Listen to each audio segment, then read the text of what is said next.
Hey, Coach, we got you. Hey, Bobby, sorry. You're good. Hey, guys. Medical wise, Liam's feeling better. Uh, all of obviously the tests came in clean and um, nice to see him out of the boot. So that's it from a medical. Everyone else feel good physically. We'll start off with Dave and then Roger. Yeah, Dan. Yeah, just was wondering your thoughts on what the sort of the turnaround that Georgetown and Ed have been able to do in a pretty quick amount of time. I mean, I know things are, the landscape is a lot different than it was even 5, 6 years ago, but it is a long way to go this year. But you've been impressed? Did you feel like Ed was going to turn this thing around and maybe do so pretty quickly? Yeah, I mean, listen, Ed's resume speaks for itself. What he's been able to accomplish. Um, he's taken over, a program that was struggling in a variety of ways. And, nowadays with, if this wasn't the portal and the NIL, portal and NIL era, in terms of being able to build a team now in college sports, it would have taken Ed, much longer because the program much, was not in very good condition for Ed. So, this would have been, if this was years ago, it would have been a couple of years of brutality for Ed. But Ed, I think Ed, I think he's, bringing in a kid like Peavy and just how hard he plays and how he impacts winning. What he did in the transfer market with him and Mac. Uh, Retaining, some culture, with some key starters as well. And then, obviously you hit on a high school big, like Sorber. And then I think, the way he scheduled the non-conference was really smart for where the program's been, I think he's done obviously a great job, and it makes, the Big East is going to struggle.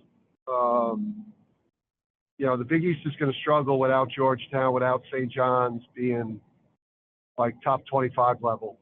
So it's great to be going to DC to play a big game.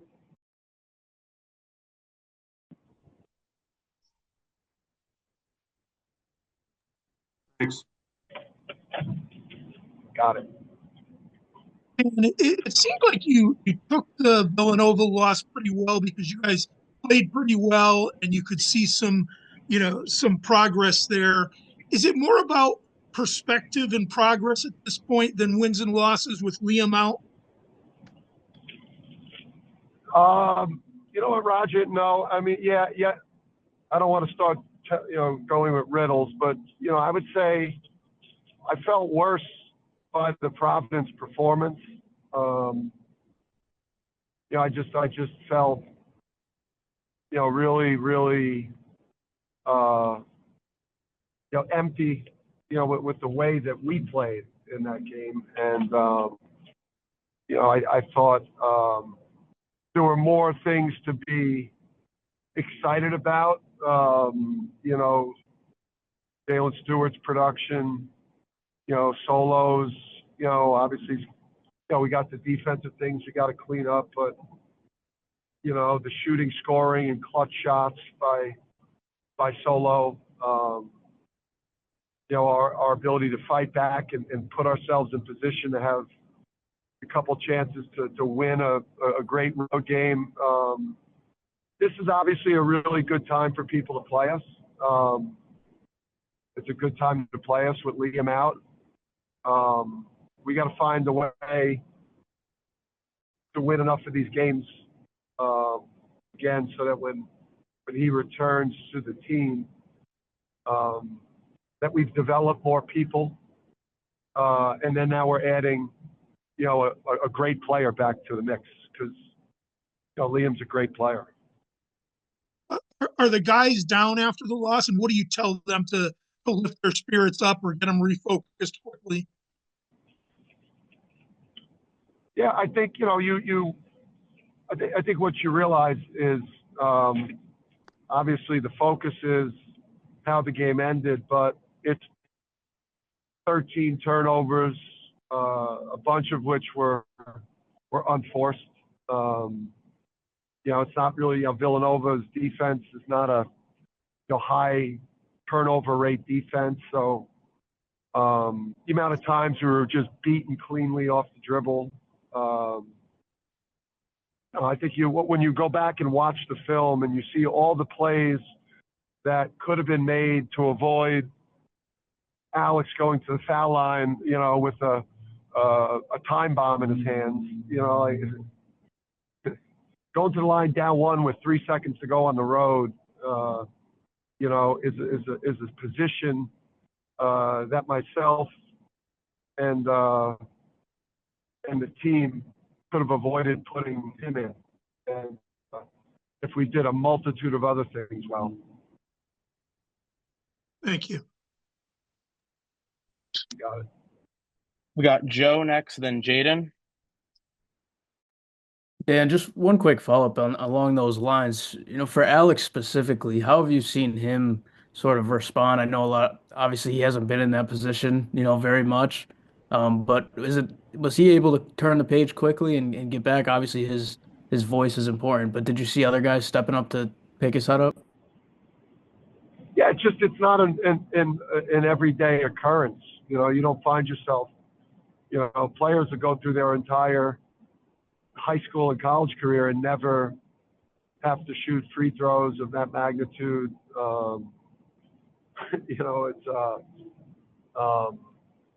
I think that we all, whether you're a coach, whether you got your first job at Wagner and you're growing into that, you're a first-time head coach at the high school level, Wagner, Rhode Island, whether you go from a bench player to the eighth man to the fifth starter, fourth starter to the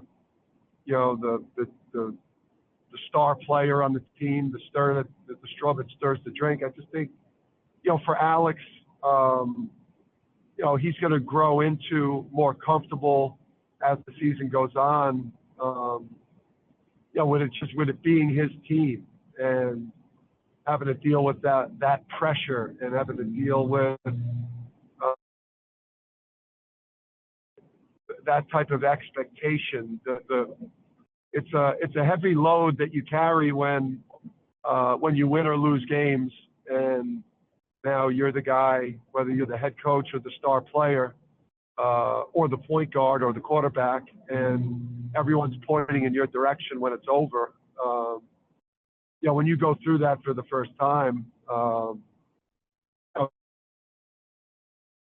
and you become very comfortable in it, and I just think that Alex is going to continue to grow into that featured player, first team all league player of the year candidate type of guy.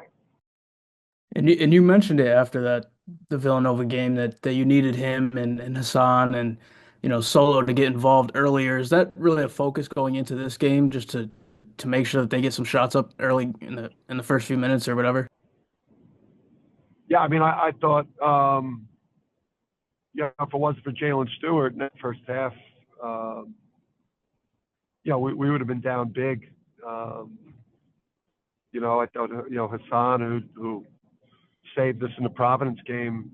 Again, when you go from, a bench player, a critical bench player on the last two championship teams, and now you're the starting point guard, you can't have an off half. You can't have a half where you're not leading, where you're not the spark, where you're not the quarterback. And I think it took Hassan, too long in that game to to sink his teeth in and to impact it. And yeah, I think I don't want to see the stat sheet and to see Alex have 3 shot attempts at halftime. I want to see him attacking these games even more so with Liam out. And Hassan just, you can't be the point guard on the team and be a little bit disengaged for the first half. And then I thought, he played a really strong second half, but it's not enough to win on the road. Thank you. You got it, Joe.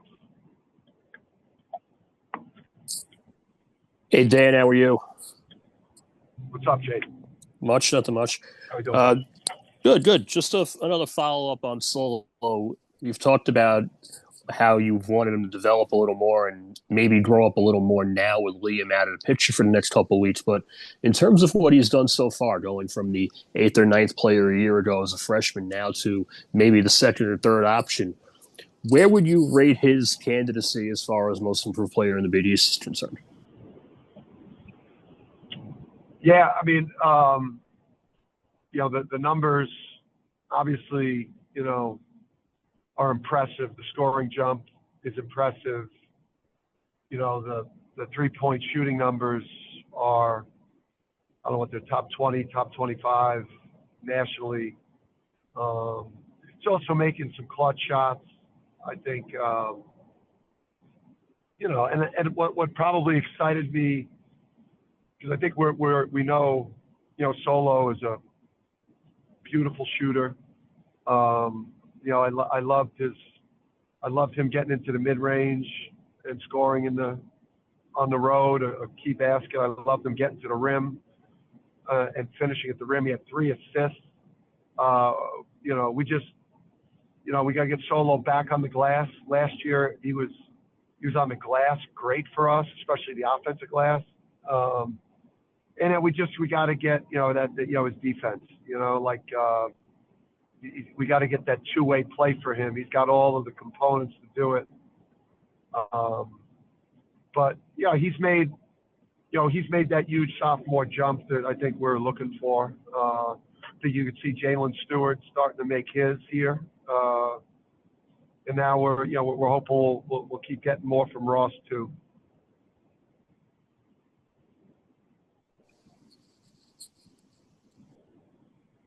He's 18th in the country at the start of the day.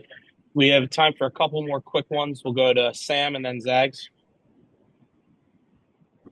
Hey, Coach. The rebounding hasn't been up to your standard in recent games, and that's become a concern with Thomas Sorber being the leading rebounder in the Big East. How are you approaching a team who has been strong on the glass lately, especially with Sorber? Yeah, Sam, it's probably, something when it's, play a game 2 days, you don't necessarily get the practice time. You get the video session of the Providence game was obviously horrifying relative to basketball, it was horrifying to watch. And then I thought we were, obviously we're better against Villanova. We're +9 on the glass there. So, that was a step in the right direction for us. But, it's a multitude of things. It's like when the ball goes up, you've got to make violent first contact. You've got to obviously maintain and improve your positioning for the ball. And then you got to pursue the ball with life or death desperation. And, those are and you got to have a feel for where the ball, you got to be able to trace the ball too, going off the rim. So there's a lot of components there. Obviously we want our guards to rebound more. We need Sampson to be better in that area. We need, Tarris could be better in that area. Tarris is so physically imposing, but there's rebounds that he's left on the board too, where there's a tenacity level that he's got to get to. He's such a talented guy and he's such a nice guy. But usually the people that rebound the ball the most are, people that are pretty ruthless, pretty relentless. They're desperate in their desire, to rebound the ball, to gain possession of the ball because they understand how important possession is. But I don't think it's not one. I think it's this team is a lot. We've got a lot of nice guys on this team. Taris is one of them, and I don't think that we're as nasty competitively as we've been in the past, and that's why our defense and rebounding numbers are what they've been. It's it's the same people doing the scouts. It's the same the same defensive principles and rebounding principles that have led to a lot of success. I just think we need our nice guys when the games start to become nastier people, and then when the game's over, they can go back to being nicer guys. All right, thanks, Coach. All right, Sam. See you, buddy. Adam's still there. Otherwise, we'll have Mark wrap us up. Yeah. Hey, Dan, it's Zags. What's up, buddy? What's up, Zags? That's Jersey. I've snuck away to St. Martin. I'm in the Caribbean for a couple days. Don't tell anybody. I'm looking at the beach right now. Can Liam still win Big East Freshman of the Year, or does Sorber have an advantage now? Because Sorber's playing and Liam's out a few weeks. Yeah, I don't. That's probably something I probably wouldn't want to speculate on a whole lot. Sorber's been awesome, for Georgetown. Liam's been awesome for us. I guess it would, how quickly Liam gets back, how well I guess the teams do. But then that really, I don't know how much any of the stuff really factors in anyway, because, a couple of years back, Alex Caravan, deserved to win Rookie of the Year, and and he didn't get it. And Cam, who's a great player and obviously a first-round pick, missed games with injury, and our team had a better year. And just it's like you never know how the Big East coaches are going to vote on things. That's where I don't really want to speculate. I mean, Ed nailed that recruitment there with Thomas. He saw it. He's put the kid in a great position to play well. Obviously, for us, Liam, coming into the league, Liam obviously, was, if he wasn't our best player, it was a Batman and Batman situation with Alex, to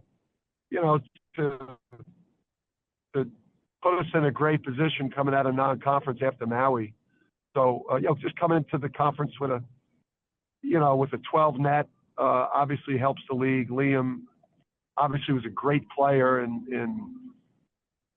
playing well for us prior to league play. So, I mean, in the end, both these guys are going to play in the NBA, be first-round picks. So, I don't think either guy is probably going to lose sleep if the other one gets it. Right, and just with the smart, time, the league is smart. If the league is smart in situations like that, they'll do what they did back in the day, and somebody would step in and say, "All right, it's go." Yeah. And just, is there anything new on the timetable? Anything new on the timetable with Liam, Dan? Or are you still saying end of January? Well, he's out of the boot, which is great. So, but he's, he did some form shooting. He's out of the boot, but he's still Aquaman. So he's, he's in the pool doing work. His recovery in the pool. He's doing his workouts in the pool. So he's not Thor yet. He's still Aquaman. All right, thanks, buddy. Good luck. See you, man.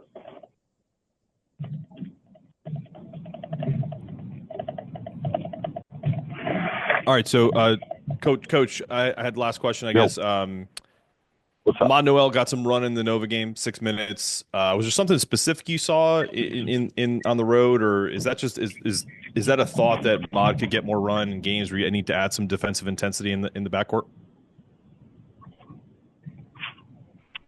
Yeah, I think you know what it is. It's like, Ahmad practices hard, and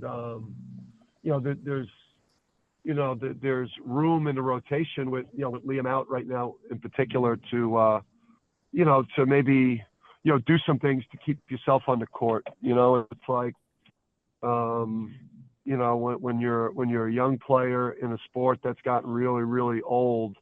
Like, I'm not even sure if I could tell you 5 players for the all rookie team in the Big East, because I'm not sure if there's if there's 5 freshmen that are actually playing, and with how old college basketball has gotten. So he's in the same boat as a lot of other freshmen, even top freshmen across the country. When he gets his time on the court, he's got to just kind of do what guys like Jordan Hawkins and Donovan Clingan and even Solo Ball last year, or Jalen Stewart, when they got, when Solo got opportunities at MSG last year, when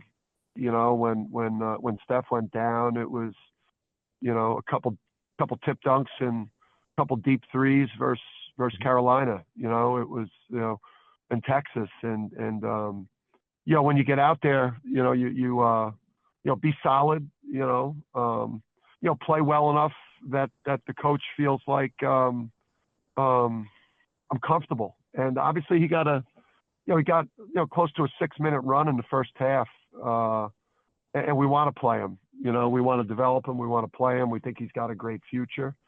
But I think when you get on the court as a player, you got to find a little magic when you get out there. You got to make things happen, and do things to keep yourself on the court. Get the coach to to have confidence in you, because our rotation is not set, and we're still searching as a team right now. Thanks, Coach. Gotcha, man. All right. Thank you, Coach. Looks like we're all set. See you here.